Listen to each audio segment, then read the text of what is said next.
faire. Quelle est la lecture que vous faites du débat qui a cours, le débat après Biya?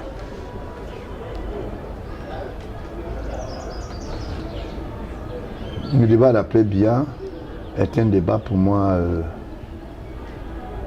qui est un débat clos. Un débat clos? Ouais, je vous dis pourquoi.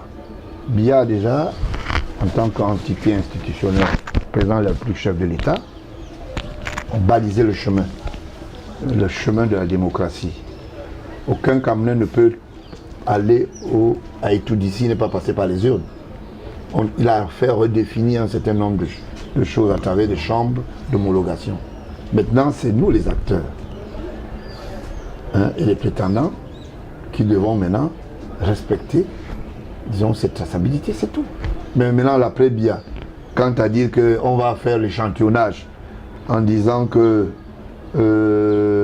par exemple, René Sadi, qui a des importantes ardoises du côté du FECOM, qui est très gentil avec l'argent du BOCOM, qui est son beau-frère, qui est un homme qui pense que le ministre, je vous l'ai dit, la ministre des Affaires foncières ne lui a pas donné quelques lopins de terrain administratifs, et pour cela, il doit lui faire des griefs. Vous comprenez qu'il y a un problème. Candidature, oui, peut-être. Évoqué, mais non. Parce que ce n'est pas des hommes politiques. C'est des administrateurs. Il faut la politique en fait un foyer professionnel. Oui. Ça veut dire que c'est votre dada, c'est votre boulot. Vous ne pouvez pas faire de la politique. Vous êtes dans l'administration auto-centrée, comme on disait à l'époque. Ça veut dire que vous servez une cause, et au moment où vous vous servez malhonnêtement, et vous dites que vous êtes un politicien. Pas du tout. De manière... revenons, ça c'est très important. Terre à terre. Terre à terre. Est-ce que Famon Ndongo peut se présenter comme candidat sans qu'il ait l'autorisation du parti?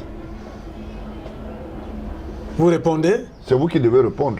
Non, c'est moi qui pose les questions ici. Non. Ok. Parce que l'éligibilité au Cameroun, c'est qu'il faut que vous ayez la mandature. Est-ce que Sadi René peut se présenter comme candidat aux élections? Non. Tout le reste est là. C'est la même chose. On va désigner quelqu'un. Bon, nous sommes en 2018. Oui. Moi, j'ai annoncé ma candidature. Est-ce que Moutazi peut annoncer sa candidature? Est-ce que Famou ne peut pas annoncer sa candidature? Est-ce qu'Atangandi peut annoncer sa candidature? Ils sont fermés dans un bloc. Vous comprenez à peu près? Oui. Ça veut dire que tant que Biya ne donne pas le là, il n'y a rien. Et le seul candidat en face de M. Baola, c'est Paul Biya. Donc, par définition, je n'ai aucun problème. D'accord? Et quand quelqu'un dit, comme le souci des Camerounais, oui, qui sera l'héritier? Ah, vous arrivez. Qui sera l'héritier pour le successeur? Le successeur de qui? De président Paul Biya. Président Paul Biya. Ok, d'accord. Si jusqu'à date, oui. Hein, oui. Par conjecture, Paul Biya ne s'est pas prononcé pour dire je désigne tel qui devient le représentant politique de notre parti. Ça veut dire qu'il y a un problème. Ils vont concourir avec quoi? Ils ne peuvent pas concourir. Ils sont HS. Même si Paul Biya n'est pas aux affaires aujourd'hui, je vais vous dire quelque chose que vous ne savez pas. Ouais, un ministre ne peut pas dire comme j'étais ministre de la Défense, je m'en vais être président. Comment ça? Puisque la logistique intellectuelle, structurelle dit qu'on passe par la voie des urnes et d'une entité politique pour devenir chef d'État. Vous avez violé la loi? Alors comment tous ces dauphins, dauphinats... Le dauphinat n'existe pas. Comment vous le dites alors que le débat a cours là-dessus? Paul Biya a balayé ça en installant la démocratie. On a redéfini les lois, on a réaménagé. De quel dauphinat j'en parle? Paul Biya lui-même n'a pas le droit de prononcer que telle personne est son dauphin. Je le dis devant la télé. Il n'a pas ce droit. La loi ne lui permet pas ça. Donc dites-moi quelle est la loi qui permet à Paul Biya de dire que tel est son dauphin. Ah donc vous connaissez quand même ça? Vous savez, ce qui m'amuse là-dedans, pour succéder à quelqu'un, il faut un processus. Il y a un chemin qui a été tracé, la loi est là. Comment, même si Paul Biya démissionne aujourd'hui, aucun ministre ne peut se présenter? Comment ça?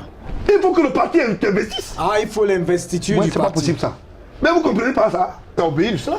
Si moi, je ne suis pas là aujourd'hui, Oui. celui qui va vouloir succéder à moi dans le parti doit être investi par le parti. Est-ce qu'il va se lever parce que il est secrétaire général, il devient président? Les lois sont claires. C'est des rêveurs. Donc, je voulais dire ici, et je voulais que je le dise en début d'année 2018, Oui. ils ne sont des administratifs, ils ne sont pas des politiques. Je vois des titres. Homme politique de l'année, ça dit, moi ça m'amuse. De quelle expertise? Vous parlez d'un ministère, quelqu'un qui gère les affaires étatiques, il gère un ministère, est un homme politique. Et les qui donnent Il s'est dévolu sur quoi? Ce ne sont pas des hommes politiques. Quand vous entendez, quand Macron allait aux affaires, on a dit qu'il a fait une carrière administrative. Oui. Et qu'il s'est inséré dans un parti pour devenir homme politique. Mais les Camerounais sont dupes.